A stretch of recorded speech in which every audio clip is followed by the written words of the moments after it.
Sveiki, kaip sekasi? Aš esu dr. Aleksandras Mota, kineziterapeutas, osteopatas ir skaitmeninės knygos Nugaros be skausmo paslaptys autorius.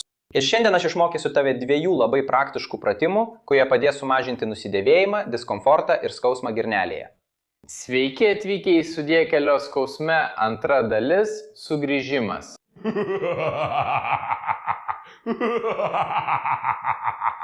Bet prieš tai nepamirškite paspausti patinka po šio vaizdo įrašu, jei žiūrite mane per Facebook, arba paspauskite patinka, jei žiūrite per YouTube. Nepamirškite, vėliau norėsite pažiūrėti kitą vaizdo įrašą, dar kitą ir galiausiai pamiršite.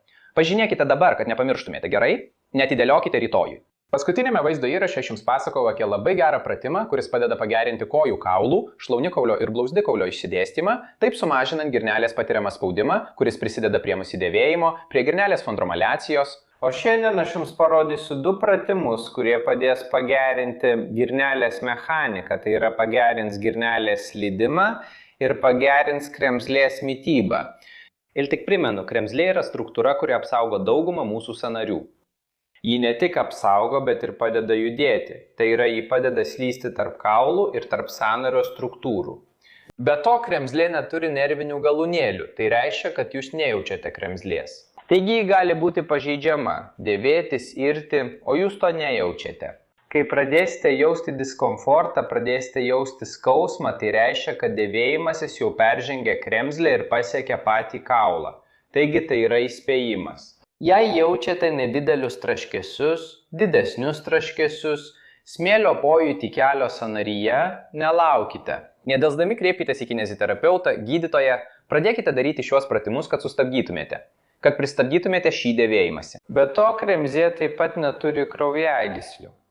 Tada tu manęs klausi, Aleksandrai, kaip tai įmanoma, jei kremzlė negauna kraujo, iš kur jį gauna? Iš kur jį gauna tos maistinės medžiagas? Kaip kremzlė išlieka gyva? Ir aš tau atsakau. Daugumoje mūsų sąnarių yra skysčio, vadinama sąnariniu sinoviniu skysčiu. Ir būtent iš šio sinovinio skysčio kremzlė gauna maistingąsias medžiagas. Tačiau tam jai reikia gero judėjimo. Kremzlę galima palyginti net su kempine. Kai baigiate plauti indus ir norite išspausti kloviklį iš kempinės, turite ją laikyti po vandeniu ir spausti bei atleisti kempinę. Taip vanduo cirkuliuoja kempinės viduje ir pašalina visą ploviklį. Lygiai taip pat vyksta ir su kremzle. Tinkamas judesys sukelia kremzlės suspaudimą ir atlaisvinimą. Tokiu būdu skystis gali cirkuliuoti kremzlės viduje ir jį iš ten pasiima reikalingas maistinės medžiagas. Kai yra išklypimas arba bloga mechanika, kremzlė yra per daug suspaudžiama. Dėl to ji negali pasimti reikalingų maistinių medžiagų. Ir tai yra vienas pagrindinių veiksnių skatinančių kremzlės nusidėvėjimą. O koks būtų tas geras judesys girneliai? Girnelė juda aukštyn ir žemyn. Ji kyla, kai ištiesiate kelį ir leidžiasi, kai sulenkiate kelį. Be to, girnelė juda tarsi bėgių. Šlaunikaulio kaulas turi dvi struktūras – krumplius, kurie yra iš vienos ir kitos pusės, o girnelė slysta tarp šių dviejų krumplių. Sveikame! Kelyje girnelė yra centruota sąnaryje. Taigi ji nesusispaudžia, neturi didelės tendencijos nei krypti į vidų, nei į išorę. Dar kartą, girnelė yra trikanto formos kaulas esantis kelio priekyje. Aš vėl čia pažymėsiu, kad matytum.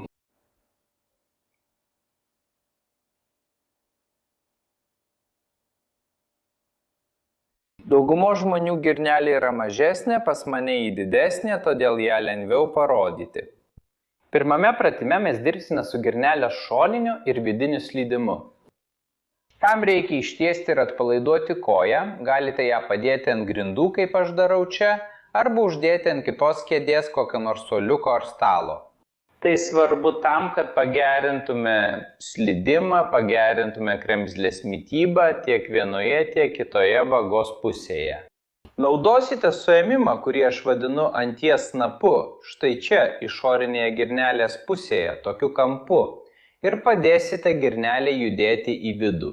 Bet atkreipkite dėmesį, dauguma žmonių, dauguma specialistų daro tik judesį į vidų ir tai nepadeda. Tai neskatina slydimo tarp girnelės kaulo ir vagos. Taigi idealu būtų, kad dirbtumėte, stumtumėte girnelę, skatintumėte judesį vagos kryptimi, o vagos kryptis yra būtent tokia. Jūs nestumsite girnelės tik į vidų. Jūs stumsite ją į vidų ir atgal, tai padėdami girneliai slysti, pagerindami girnelės kremzlės slydimą, pagerindami girnelės kremzlės mitybą. Primenu, ne tik į vidų, bet į vidų ir atgal, tarsi įstrižas judesys. Norint dirbti su šoniniu slydimu, darote priešingai. Antisnapas iš vidinės pusės, vidinėme kampe, kuris nukreiptas į vidų ir taip pat stumėte vagos kryptimi. Prisiminkite, ne tik į išorę, bet įstrižai į išorę ir atgal, štai taip. Idealu būtų, kad dirbtumėte abiem kryptimis, skatindami medialinį ir lateralinį slydimą. Tačiau kadangi fiziologiškai girnelė jau turi polinkį slinkti į išorę, būtent ten. Idealu būtų, kad dirbtume, kad stipriau skatintume medialinį slydimą, stumdami girnelę į vidų. Vienas dalykas, kurį aš asmeniškai mėgstu daryti ir rekomenduoju savo pacientams, yra skatinti šį medialinį slydimą įvairiais kelio lenkimo kampais. Kai koja yra visiškai ištiesinta, lengva pamatyti šį judesį, lengva jį atlikti. Taigi, ką aš rekomenduoju? Šiek tiek sulenkite koją ir bandykite atlikti judesį. Dar šiek tiek sulenkite ir vėl bandykite atlikti judesį. Kuo labiau lenkite kelį, tuo sunkiau tampa. Jūs netgi galite pakeisti laikymą ir suimti nykščiu bei atlikti judesį. Arba tiesiog su ranka. Tiesiog užkabinkite iš išorės ir traukite į vidų. Tokiu būdu jūs dirbsite su skirtingomis slydimo trajektorijos dalimis. Antrame pratime mes dirbsime su girnelės slydimu žemyn, tai yra skatinsime judesį žemyn, padėsime girnelę judėti žemyn. Tai svarbu todėl, kad dauguma žmonių turinčių girnelės chondromaliaciją taip pat turi laikysenos nukrypimą vadinamą aukšta girnele, kaip ir mano atveju. Mano girnelė, be to, kad yra šiek tiek išsikišusi, turėtų būti šiek tiek žemiau čia. Taip yra todėl, kad kai sulenkiu kelį, jį vis tiek lieka aukštai, nors turėtų nusileisti žemiau. Taigi visi šie pratimai, kuriuos tau rodau, yra tie, kuriuos rekomenduoju savo pacientams ir kuriuos pats darau. Todėl daryk šios pratimus ir tuos, kuriuos rekomenduoju. Ir žinau, kad jie tikrai padeda. Grįžtant prie antrojo pratimo, kuris lavina apatinį girnelės slydimą, taip pat laikysi koją ištiesintą ir atpalaiduotą. Ir paimsi viršutinę girnelės dalį nykščiais, o smiliai suimsi prie viršūnės, prie girnelės galo. Judesį atliksi tik nykščiais, stumdamas girnelę žemyn, o smiliai padės nukreipti judesį. Kad būtum tikras, jo girnelė juda tiesiai žemyn, o ne labiau iš šono ar į vidų. Ir pratimas yra būtent toks. Stumi girnelę žemyn ir grąžini atgal. Stumi žemyn ir grąžini. Stumi žemyn, grąžini. Stumi žemyn, grąžini. Ir paskutinis pratimas, kurį taip pat gali atlikti norėdamas lavinti girnelės slydimą žemyn, yra su kėdės pagalba. Padėsi priešingą ranką ant kėdės, tai yra jei dirbsi su kairiuoju keliu, dešinė ranka ilsėsis ant kėdės. Padėsi delno pagrindą, tenarinę ir hipotenarinę sritį vienu pirštu virš girnelės. Tada padėsi delno pagrindą pirštu virš girnelės, spausi girnelę žemyn, nesukeldamas skausmo. Ir lėtai bei kiek įmanoma labiau atpalaiduotai sulenksi kelį.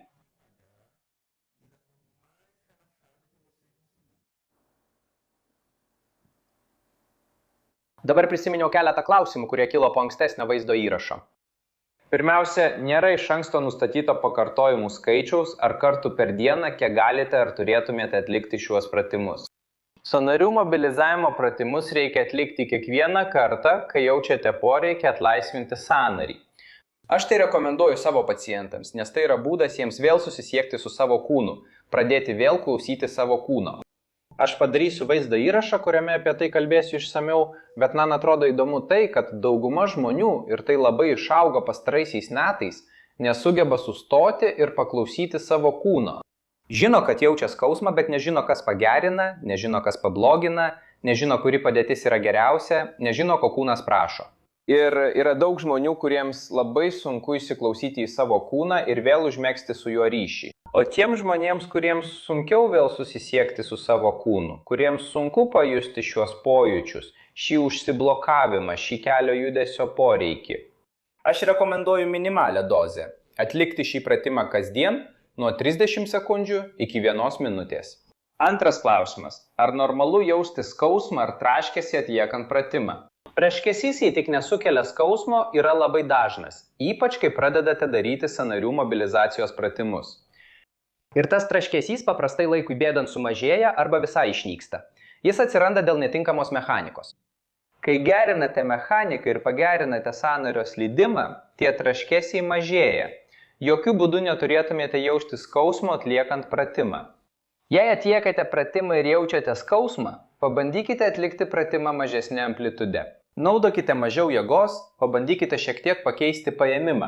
Kartais net minimalus pakeitimas gali labai pakeisti situaciją ir jūs nebejausite diskomforto ar skausmo pratimo metu.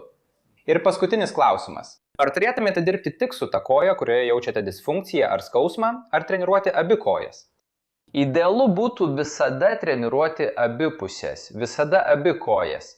Nes net jei, pavyzdžiui, jaučiate skausmą tik dešiniajame kelyje, kairysis kelis vis tiek patiria kompensaciją.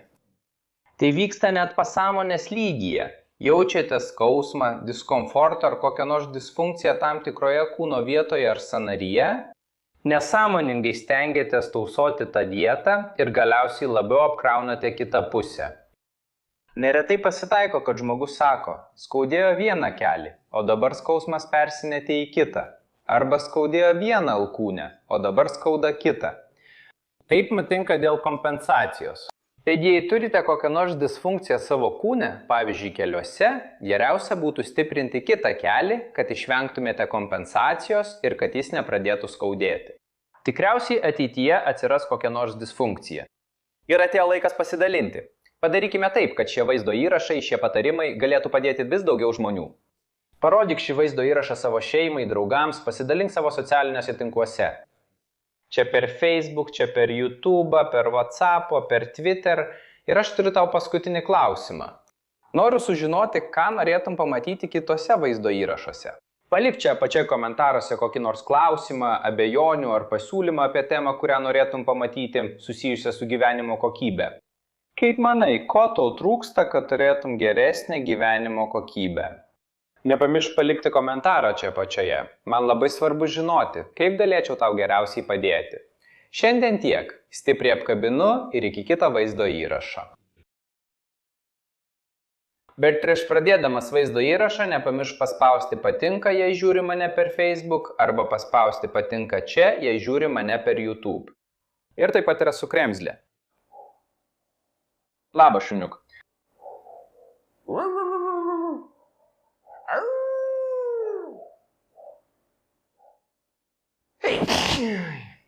Šlaunikaulio kaulas turi dvi struktūras – šlaunikaulio krumpliai. Kiek kartų per dieną galite atlikti šį pratimą? Judesys, darbas? Viskas eina.